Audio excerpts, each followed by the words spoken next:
Morning folks, I have come to a place called Denny Abbey today, which I will give you a bit of a rundown on later, but I am obscenely early. It doesn't open till 10 o'clock in the morning, but I thought I'd trundle down here early to see whether there was anywhere that I could go for a walk. But where it's situated looks like it's full of private land and no public walkways, so I might have to hop in the car and head somewhere else nearby for now. That's disappointing. I just wanted to leave the car in the car park and go off for a walk for a couple of hours, but it don't seem I've got anywhere to go. I'm not round here anyway. I can't find any public footpaths or anything like that. It looks all private and farmland and all that sort of stuff, but I'll have a quick nosy around. If not, I'm just going to move on for a while. Yeah, when I come back to the car, there is nowhere else to walk. I can't find a public walkway, so I'm just going to disappear across the road, see what the nearest village is, and go and have a look around there, see what I can find for a little while. I ain't got that long. I mean, it's just gone 8 o'clock now, and this place opens at 10, and I want to get here a few minutes early, just in case it gets busy. As it's such a nice spring day today, I'm expecting quite a few visitors to come here, but hopefully I'm wrong. Hopefully I'll get it to myself and it'll be nice and quiet, but that remains to be seen. Anyway, yes, I'm going to leave here now if I can get back out, because of this. I see there's an electric gate just down there, and it was open, so I managed to drive through. I'm hoping it's open again now, otherwise I'm going to be stuck for a while. But anyway, let's go have a look. I'm in no rush today. Got absolutely sod all today, and I need to be out and about today after an obscenely stressful fucking week at work again. But I'm not even going to think about that today. I just want to have a nice, relaxing spring day, doing what I do best. So let's go see what I can find. Well, that didn't go to plan neither. Hopped in the car, went to a petrol station right nearby, just down the road, about 100 yards, got a coffee, turned back round, come down. There's a little hamlet right beside where the Denny place is, Denny Abbey, and it's a really narrow road, so I thought, oh, it might take me into the back streets of nowhere, might find an old church or something to have a look at, or somewhere to go for a walk. But it's now took me down what I'm assuming is a private road. It comes to an end right where I am now, and then there's this dirt track that this car is never going to bounce over. You'd need a truck over for that. So I just I don't know, I think I'm going to sit here for a bit. Actually, it's nice and quiet. It is out in the sticks, fields behind me. It does look lovely, so I'm going to take a few minutes and enjoy the coffee that I got from the petrol station, and then I'm going to go back out and see whether I can find anything a little bit further down the road. It's my own fault. I should have planned this a bit better, actually. I should have I mean, I got up early this morning, got in the car, shot straight here, thought, yeah, go to the Abbey, park up, go for a walk round it. When it's 10 o'clock, go in, you know, without spending too much fuel. It would work. But I didn't really do a lot of research on the local area, did I? So I was just under the impression that there'd be somewhere to go for a walk. So, but that's my own fault. One thing I do hate about doing all these walks and visiting churches and things is the research beforehand. I know Dave, my mate Dave, he likes to do that. He likes the research aspect of things. I absolutely hate it. I just ain't got that. I'm not, you know, it just bores me. You know, I look upon it, and then I get sidetracked. You know, I just ain't got the patience to sit there and do the research on the internet about what's in the local area, or, you know, do the Google Earth thing or any of that crap. I just can't be asked. I want a location, I want to get there, and I want to go and explore. But the research, nah, that's definitely not for me. So if I was ever rich enough, I'd hire myself a researcher to give me these little projects to do. I'd be happy with that. Take all the stress away from me, that would. Look at this, I haven't even started walking today, and I'm already having a rant. I'm a fucking, oh dear. Anyway, right, I'll be back shortly.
Well, after a little bit of driving about, I found this All Saints Church in Cottenham, which is a little village or a little hamlet just beside that Denny place that I'm going to visit. I only managed to find this by accident by driving down the country lane, seeing the tower, and I just headed towards it, and I'm glad I bloody did and all, because it is extraordinary on the inside. It's a little bit more unusual than the ones I've seen before. It's a little bit more modernised. There's no pews, but there's loads of chairs and a kitchenette, and you can see in there that there's loads of activities. There's leaflets for everything in there, from bell ringing to art classes to, well, everything really. So it's definitely a well-used community thing. But what I did notice on the tower, it looks like it's been built in 3 different periods. It's got like the flint at the bottom, then some more what looks like a sandstone, and then brickwork on the top. It looks pretty good. I don't know what the history is. I haven't got a clue. Don't know anything about this one, but it is a pretty little place, and it's surrounded again by countryside. It's definitely got the nice village feel to it. Plus, you know, a lot of the buildings that are down the high street that I drove down were all little old-fashioned thatched cottages and things. You know, it's a very nice place. I do like it here, but I mean, only from what I've seen just driving to the church. I haven't walked anywhere else. I'm just having a amble around the churchyard. It's just gone 9 o'clock now, so I'm going to head back towards Denny Abbey anyway. But it was worth coming to have a nosy at. But the one gripe that I have got, there was no visitors book there, and I really thought they would have been in a place like that, considering there's literature on everything else. There was well, loads of bits and pieces, loads of paperwork, but not a book for you to sign, which was quite odd really. I thought they would have liked that. But there is a sign on the door saying church is open daily, so come in and have a look. If only a lot more churches were like that, I think that might encourage more people to, well, not just visit the church, but maybe start joining in, getting involved, you know. Anyway, that's just my thought. Anyway, well, I'm going to head back to the car and go park up at this Denny Abbey and sit and wait for that to open up. And I'm looking forward to this one. Hopefully, it won't be too busy.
Denny Abbey has a unique and fascinating history, having been occupied at various times by 3 different monastic orders. Founded in 1159 as a Benedictine monastery, in 1170 it was taken over by the Knights Templars and used as a home for aged and infirm members of the order. After the Templars' suppression for alleged heresy in 1308, it became a convent for Franciscan nuns known as the Poor Clares. Following the dissolution of the nunnery in 1539 by Henry VIII, it became a farm and was used until the late 1960s.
Right, okay, that was Denny, Abbey and Farming Museum.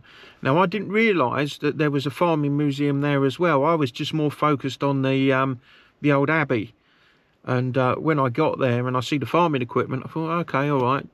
Didn't really pay a lot of attention. But after doing a proper walk round and a guide with a map and seeing all them wonderful things, I was blown away. I mean, I cannot recommend that place enough.